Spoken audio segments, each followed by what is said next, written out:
Magandang araw! Ang video na ito ay hinati sa 3 parts.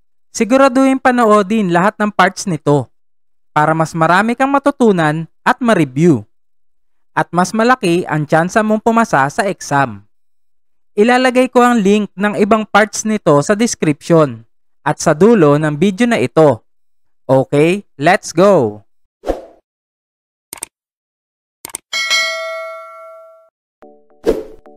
Ano ang dapat gawin kapag magmamaneho sa kalsadang madaming lubak?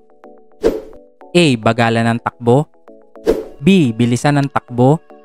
C. Magpalipat-lipat ng lane. Sagot: A. Bagalan ng takbo. Ano ang maximum at pinahihintulutang lapad ng saddlebox o bag? A. 16 na pulgada mula sa magkabilang gilid. B. 14 na pulgada mula sa magkabilang gilid. C. 18 na pulgada mula sa magkabilang gilid. Sagot: B. 14 na pulgada mula sa magkabilang gilid. Kailan ka pwede maghintay sa loob ng yellow box sa sangandaan? A. Kapag nakatigil ang daloy ng trapiko. B. Kapag ang traffic light ay pula. C. Kailanman ay hindi pwedeng tumigil sa loob ng yellow box. Sagot: C. Kailanman ay hindi pwedeng tumigil sa loob ng yellow box. Kung higit sa isang sasakyan ang dumating sa isang four-way stop, sino sa kanila ang may karapatan sa daan? A. Ang sasakyan na unang dumating ang siyang unang dapat na umandar. B. Ang sasakyan na huling dumating ang siyang unang dapat na umandar. C. Yung pinakamalaki ang siyang unang dapat na umandar. Sagot: A. Ang sasakyan na unang dumating ang siyang unang dapat na umandar. Ang busina ay para sa A. Pampagising. B. Ingay. C. Magbigay babala para makaiwas sa disgrasya. Sagot: C. Magbigay babala para makaiwas sa disgrasya. Ayon sa batas na Anti-Distracted Driving Act, alin ang hindi ipinagbabawal? A. Ang pagbabasa ng text o email habang nagmamaneho. B. Ang panonood ng video mula sa iyong mobile phone. C. Ang paggamit ng hands-free device. Sagot: C. Ang paggamit ng hands-free device. Sino ang prioridad sa intersection kung may dalawang sasakyan ang dumating? A. Kung sino ang mas malaki. B. Yung sasakyan sa kaliwa ang prioridad. C. Yung sasakyan sa kanan ang prioridad. Sagot: C. Yung sasakyan sa kanan ang prioridad. Ang driver ay lagi dapat magbigay daan sa mga sasakyang bukas ang blinker at sirena dahil A. Sila ay malalaking sasakyan. B. Sila ay nagmamadali. C. Sila ay mga sasakyang tumutugon sa gipit na kalagayan o emergency. Sagot: C. Sila ay mga sasakyang tumutugon sa gipit na kalagayan o emergency. Ayon sa RA 4136, ang bibigyan ng student permit ay may edad na hindi dapat bababa sa A. 17 taong gulang. B. 16 taong gulang. C. 18 taong gulang. Sagot: B. 16 taong gulang. Kailan pinagbabawal ang pag-overtake? A. Sa gabi. B. Kapag naulan. C. Sa blind curve. Sagot: C. Sa blind curve. Kung balak mong bumagal o huminto, dapat mong A. Bumusina. B. Manatili sa iyong linya pagkatapos huminto. C. Tapakan ang iyong preno ng magaan upang buksan ang iyong ilaw sa preno. Sagot: C. Tapakan ang iyong preno ng magaan upang buksan ang iyong mga ilaw sa preno.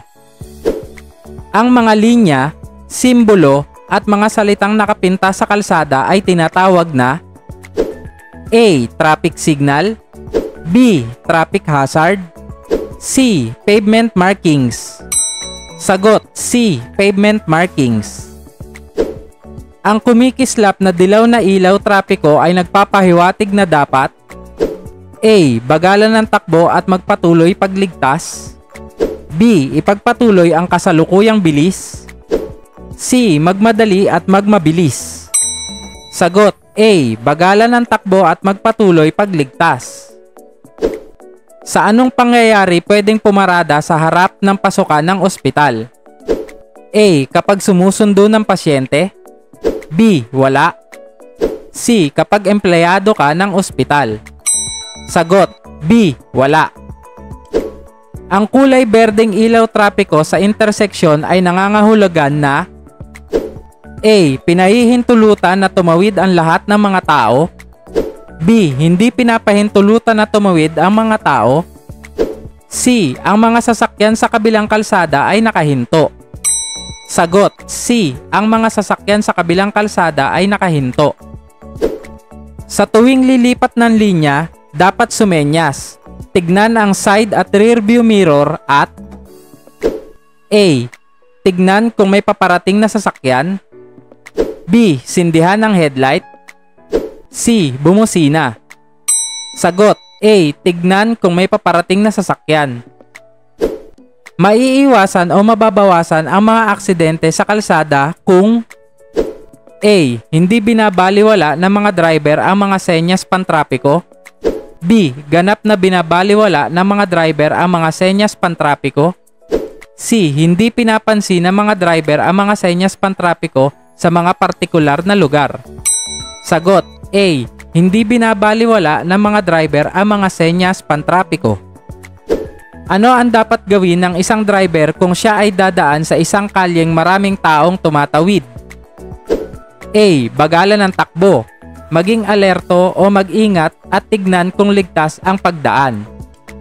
B. Magpatuloy sa normal na bilis ng pagtakbo. C. Bumusina at pailawin ang mga headlights. Sagot A. Bagalan ng takbo. Maging alerto o mag-ingat at tignan kung ligtas ang pagdaan. Habang nagmamaneho, gusto mong lumiko pa kaliwa sa minor na kalsada. Paano ang gagawin mo? A. Manatili sa gitna ng daan. B. Magmadaling lumipat. C. Huwag magmadali at ayusin ang paglipat. Sagot C. Huwag magmadali at ayusin ang paglipat.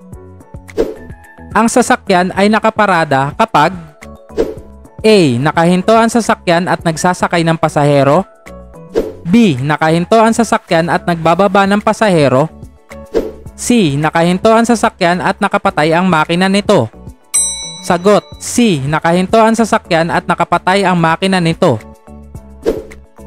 Ano ang dapat mong dalhin kung magmamaneho?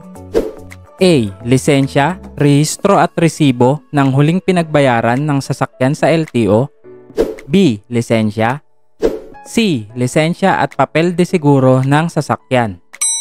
Sagot A. Lisensya, rehistro at resibo ng huling pinagbayaran ng sasakyan sa LTO. Ano ang dapat mong gawin kung ang sasakyan sa likuran mo ay gustong lumusot, mag-overtake? A. Gumawi sa kanan at huminto. B. Magmarahan, gumawi sa kanan at hayaan itong lumampas. C. Bumusina at hayaan itong lumagpas. Sagot B. Magmarahan, gumawi ka sa kanan at hayaan itong lumampas. Ano ang kulay ng ilaw trapiko na nagsasabi ng go? O pwede ka nang umandar? A. Dilaw. B. Berde. C. Asul. Sagot B. Berde. Nagmamaneho ka ng manual clutch na motorsiklo nang biglang may dumaan na aso sa iyong daanan. Aling paa ang dapat mong gamitin para matamo ang maximum na preno at di mo masagasaan ang aso? A. Kaliwa. B. Kanan. C. Pareho. Sagot B. Kanan. Ano ang kahulugan ng arrow o palasong nakapinta sa kalsada? A. Sundin ang direksyong itinuturo ng palaso. B. Magmarahan. C. Maaaring lumipat ng linya. Sagot A. Sundin ang direksyong itinuturo ng palaso. Ang dobleng buong dilaw na linya sa kalsada ay A. Hindi dapat tawiran kailanman. B. Hindi dapat tawiran maliban kung may pag-iingat. C. Wala sa pagpipilian. Sagot A. Hindi dapat tawiran kailanman. Ang pinakaligtas na tulin ng isang sasakyan ay naaayon sa A. Kondisyon ng kalsada at panahon. B. Kakayahan ng sasakyan. C. Kakayahan ng driver. Sagot A. Kondisyon ng kalsada at panahon. Ang signal light ay ginagamit para A. Magmaneho ng maayos. B. Iparating ang iyong intensyon sa mga driver sa iyong paligid. C. Dapat kang bigyan ng daan. Sagot B. Iparating ang iyong intensyon sa mga driver sa iyong paligid. Ang mga mandato ng LTO ay magrehistro ng mga sasakyang emission compliant at karapat-dapat gamitin, magbigay kaayusan sa kalsada, at A. Panatilihin ang kalinisan ng kalsada. B. Magbigay lisensya sa mga dekalidad na driver. C. Gumawa ng patnubay na may kinalaman sa prangkisa ng mga sasakyang pampubliko. Sagot B. Magbigay lisensya sa mga dekalidad na driver. Kailan mo dapat suriin ang langis ng iyong sasakyan? A. Kada 800 km. B. Bago ang mahabang lakbayin. C. Umagang-umaga. Sagot B. Bago ang mahabang lakbayin. Ano ang kahulugan ng tuloy-tuloy na guhit na kulay dilaw? A. Maaaring lumusot. B. Bawal lumusot. C. Tama lahat ng sagot. Sagot B. Bawal lumusot. Hindi dapat mag-overtake sa paanan ng tulay pagkat A. May tumatawid. B. Hindi nakikita ang kasalubong na sasakyan. C. Makipot ang daan. Sagot B. Hindi nakikita ang kasalubong na sasakyan. Ang isang may lisensya ay maaaring magmaneho ng A. Kahit anong uri ng sasakyan. B. Sasakyang nakasaad sa lisensya. C. Pampasaherong sasakyan lamang. Sagot B. Sasakyang nakasaad sa lisensya. Kung ang kasalubong mo ay may nakakasilaw na ilaw, ano ang dapat mong gawin? A. Silawin din ang kasalubong. B. Tumingin ng bahagya sa gawing kanan ng kalsada. C. Titigan ang nakakasilaw na ilaw. Sagot B. Tumingin ng bahagya sa gawing kanan ng kalsada. Kung paparating ka sa isang kurbada, ano ang dapat mong gawin? A. Magmarahan, bagalan ng takbo bago dumating sa kurbada. B. Bilisan ng takbo habang nasa kurbada. C. Biglang magpreno habang nasa kurbada. Sagot A. Magmarahan, bagalan ng takbo bago dumating sa kurbada. Kung ikaw ay nahuli, ilang araw ang palugit upang maayos mo ang iyong kaso at matubos ang iyong lisensya? A. 30 na araw. B. 15 na araw. C. 10 araw. Sagot B. 15 na araw. Ang isang driver ay itinuturing na professional kung A. Kaya niyang magmaneho ng kahit anong sasakyan. B. Matagal na siyang nagmamaneho. C. Siya ay binabayaran sa pagmamaneho ng sasakyang pribado o pampasahero. Sagot C. Siya ay binabayaran sa pagmamaneho ng sasakyang pribado o pampasahero. Ano ang kahulugan ng senyas trapik kung kulay pula na tatsulok ang hugis? A. Nagtatakda. B. Nagbibigay babala.